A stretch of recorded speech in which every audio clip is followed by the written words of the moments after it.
while the kids are asleep and I'm sitting and it's moderately quiet, even though I'm right next to a main road near Toymate, as you can see from the rainbow in the background. I just wanted to update everyone. I am so far behind on vlogs. I was doing a couple on my phone, but transferring the phone videos to my computer is proving really hard because it sends a completely random, like gives them a completely random number, so they're all out of order, and just trying to figure out what has and hasn't sent is frustrating. But I have my camera, as you guys can see, and I want to update you because I have been to the fertility GP.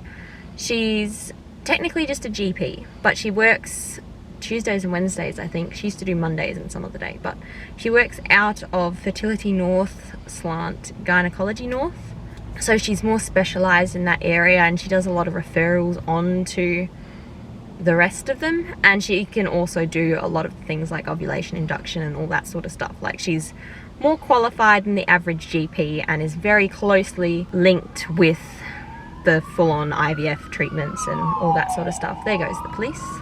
Can I just point out that yesterday I was driving along and all of a sudden an undercover cop was in my blind spot and just sirens on, lights on, all of a sudden sped off, chasing someone, I assume, but like, it freaked me out. He really should not, sorry, it could have been a she, but they really should not do that in someone's blind spot. Getting into Joondalup Hospital is hectic and ridiculous, and there was no parking. Ambulances were queuing up hundreds of meters up the road with us to get into the ambulance bay. I assume none of them were like in a major rush because no one had their lights on and stuff, but like, that's dangerous, surely. And then also, any one of those cars queuing up with me could have been trying to get into emergency, and obviously they can't just push in because you don't know who else in front of you is also going to emergency, and it's not legal technically, but I feel like under circumstances a lot of people would be very lenient in that sort of thing. But like, to not be able to get parking going to emergency is ridiculous. So the actual story with what's going on with me. As per usual, I'm abnormal, I'm strange, I'm difficult, it's not easy to tell what is going on with my body. All the test results, some of them point one way and some of them point the other, and some of them just make no sense at all. I have PCOS. I have a mild case of PCOS because other than struggling to ovulate and cycle, I'm not really getting any other symptoms. Usually, she says, with PCOS, your LH and your FSH, which is luteinizing hormone and follicle stimulating hormone, those hormones are usually super high. So high that I think either your ovaries are not accepting them, they're resistant to them. Same as, I think I've explained it before, my my pancreas could be overproducing insulin because there's glucose in my system and it's recognizing the levels of glucose and producing insulin, but the cells that need insulin to absorb the glucose are resistant to getting that insulin in. So they're like, no, I don't really want the insulin, if that makes sense. And so the insulin's not getting in, and so they're not taking in the glucose the way they should be. And because the glucose isn't dropping, the pancreas are like, what the hell, have more insulin. So you have higher insulin levels, not necessarily higher glucose levels, but that can be a thing. And eventually your pancreas burns out, it can't produce insulin anymore, and that's when you get diabetes, where you have to inject yourself with insulin to eat because your body's not producing enough insulin on its own. So that's the danger of insulin resistance, and the reason why I'm on metformin, to help me ovulate, but also to just help in general, because obviously that can be dangerous long term. Apparently your ovaries can have something similar, where the cells in your ovaries just don't accept LH and FSH, and so your ovaries don't know to ovulate because they're not actually absorbing all those hormones your brain is sending to say time to ovulate. You know, what often happens in PCOS is you have really high levels of FSH and LH, but mine are really, really low, which is sort of what happens when you're breastfeeding, but it's been months since I breastfed now, and or on your period, like at the very start of your cycle. So obviously neither of those is the case.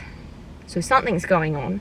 But then I can't remember what it's called, sex hormone carrying globulin or something like that. It's the hormone that carries, it's not a hormone itself. It's like a little molecule, particle, whatever you want to call it, protein probably, that carries the sex hormones through the body to where they need to go. And that was really low. It was still in the normal range. It's like 25 to 100 and something. And mine was 25. So it was literally the barrier between low and high, low and normal. So that can indicate PCOS, hypothyroidism or hyperthyroidism, I can't remember, or something else. But the other things it could be have been ruled out. So that indicated PCOS. The fact that I have lots of follicles on my ovaries indicated PCOS. But other than that, there's nothing much else indicating PCOS, and I'm not suffering from the symptoms other than the fact that I want to have a baby.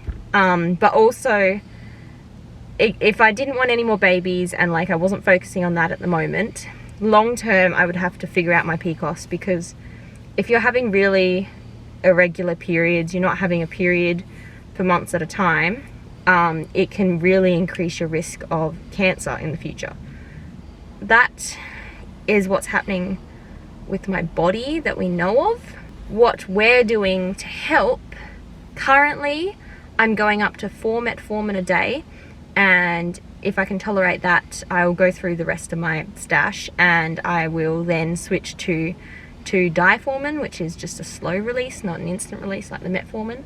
I'm also trying inositol, 2 grams or 2 milligrams.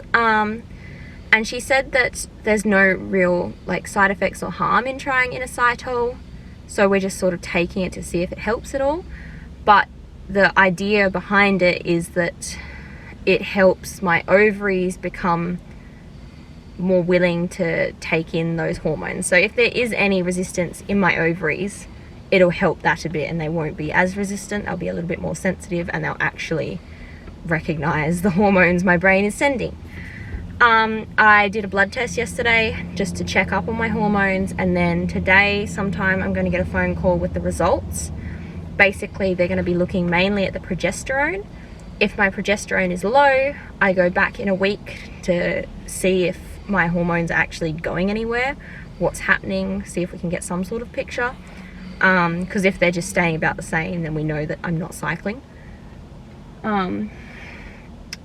But if my progesterone is high, that means I'm coming up to having a period, in which case we'll just wait for the period and go from there. Hopefully I'll have a period or get pregnant. That would be amazing. I'm technically 6 DPO today, so there's a chance. But with all my UTI and stuff, I'm like, that probably wasn't a very good situation for an egg to implant. I don't feel pregnant.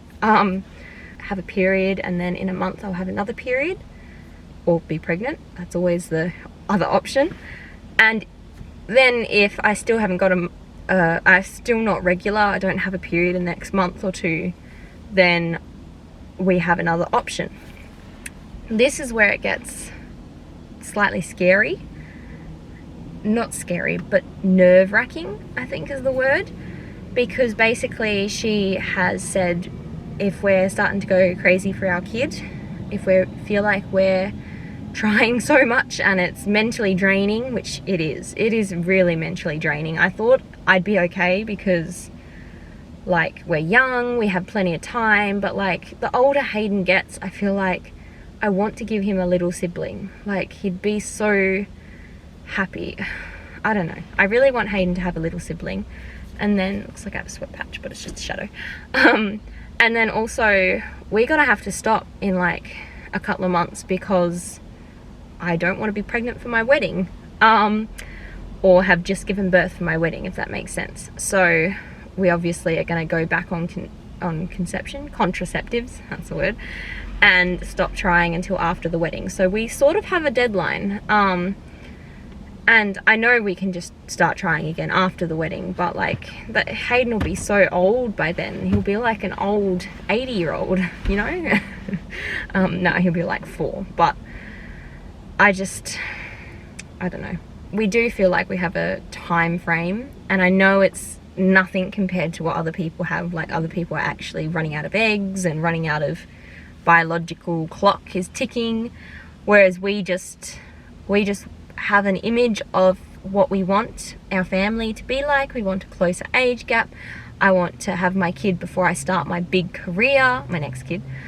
Like, I want to have a kid soon. So we're running out of time, but we've been given the all clear to start ovulation induction. We don't even need another doctor's appointment. As soon as we've decided we're going to go ahead with it, we ring up and book in a nurse's appointment. She will go over all the meds and all that sort of stuff. Basically, on the first, you have to know the first day of your cycle, and then I don't know if it starts on the first day of your cycle or if like you have to wait till like a certain day of your cycle and then start. But when you start, you then take a tablet a day for 5 days, have an ultrasound, I think, to check how many follicles, because obviously if there's like 2 or 3 or more dominant follicles, you probably don't want to be doing the deed because you'll be having like quadruplets. But an ultrasound to check how many follicles are there, how many dominant follicles. You can have multiple because obviously I have PCOS. And then I have to give myself a shot, needle, intramuscular injection, and they'll obviously show me how to do that. I'm like not too worried, like I'm pretty sure I can figure it out anyway. I've done it to enough cows in literally the same circumstances to induce their ovulation. So assume it's much the same. Yeah, so that's that. The only thing is, if I am not having a period, if this metformin doesn't actually help, I'll have to go on the pill for 2 weeks and then come off it to induce a period, and then I can have that as day 1, and then I can do the ovulation induction and go from there. It's going to cost about $350, and I think Luke is a bit iffy about spending that much money on having another kid. Like, he just wants to continue trying naturally, and I think he's going to think like, oh, we'll just leave it to the last minute and then we'll try that. I don't think he realizes that that makes you ovulate. It doesn't necessarily make you get pregnant. Like, there's still a chance that your sperm won't meet the egg, and the egg won't implant, and it won't actually be a viable pregnancy. Like, there's a lot of things that have to go right for it to work. It's not just I've ovulated, we'll get pregnant instantly, which sucks because that means we might need multiple cycles. What I'm gonna do is try for another month or 2. That brings us to June, July. And then if come July I haven't had a period or 2 periods or whatever, or maybe even if I just haven't gotten pregnant, then I'll book in, because that leaves us like August and September, so we can have 2 cycles of ovulation induction, and then if those don't work, I go back on Implanon and we stop trying until we've been married. I've got less than 4 cycles really to try before we're stopping, because we're stopping September, October. Non-biological theoretical clock is ticking, and it's slightly stressful. But yeah, we can do ovulation induction. It's just Luke doesn't like the idea of paying to have a better chance, but then I don't think he realizes how much all the meds I'm taking at the moment are. Like, I have to take folate, and I know I have to keep taking folate throughout pregnancy, but like, when you're taking it, I've been trying for 267 days, so I've been taking it for a year longer than pregnancy as it is. You know what I mean? Like, I've been taking all the prenatals that you have to pay for. I've been taking all the supplements, and then I've also been taking all the prescribed medicine, my sertraline, which I always have to take, my metformin, my now diaformin, my inositol, whatever it's going to be, vitamin D. Like, everything is adding up, and we've definitely already spent well over $350 on trying to get pregnant, just with all the supplements, and that doesn't even include the like specialist appointments and the blood tests I've had to pay for. Like, I feel like $350 is bloody cheap. I thought it was going to be well over that. But yeah, that is the update. This video is just 20 minutes of me talking. But yeah, I am now busting. I still have my UTI. That, by the way, seems resistant, and my little culture growth didn't actually grow anything in particular, so they don't know what UTI I have. They don't know what nasty is causing the problem. which is very familiar to me, which means it's probably the mycoplasma is back. And once again, the antibiotics aren't working. I was on Tramadol. I think it's Tramadol, but I can't remember exactly. But I was on one lot that I haven't been tried on for a few years at least, and it hasn't worked. So now I've been put back on cephalexin, which is great. I think it's worked okay in the past, but it makes me really sick. It's the one I was on when I was 12 weeks pregnant with Hayden, and I threw up all my lunch that was free and paid for by work as a big end of the year thing. And yeah, I threw it all up and all over, almost on Mika's car, but luckily I got it between our two cars. So yeah, that was fun. Anyway, I better wake this thing up and go shopping. See you guys.